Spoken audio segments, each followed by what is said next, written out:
Kasunod naman ng 10 milyong pabuya, nagsisimula ng makatanggap ang CIDG ng mga tawag para sa kinaroroonan ng business tycoon na si Atong Ang. Ang update sa kaso ng missing sa Bungero sa panoorin sa report ni Edniel Parosa.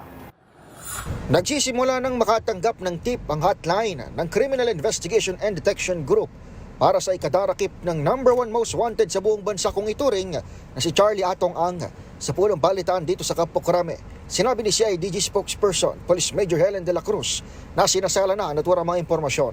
Sa ngayon, naisilbi na rin umano ng CIDG ang mandamiento de aresto sa lahat ng property ni Ang pero nananatiling negatibo ang operasyon.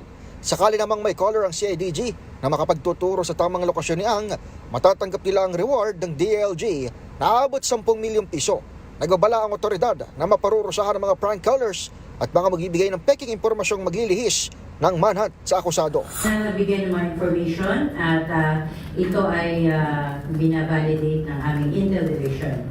So ito lang po palang kailangan requirements, only condition or requirements magbibigay ng information para maibigay ang 10 million reward. The SIM card lang na ginamit niya. No more questions asked. Sa 22 ipinarasto ng korte sa Laguna at Batangas dahil sa pagkawala ng higit sa 100 sa Bungero mula 2021, 21 na ang hawak ng CIDG. Nanindigan naman si De La Cruz na naratili pa sa bansa si Atong Ang na akusado sa kidnapping with homicide. Paraan lamang umano ang hirit na Interpol Red Notice upang maalerto ang ibang bansa sakaling makalabas via backdoor ang gaming tycoon.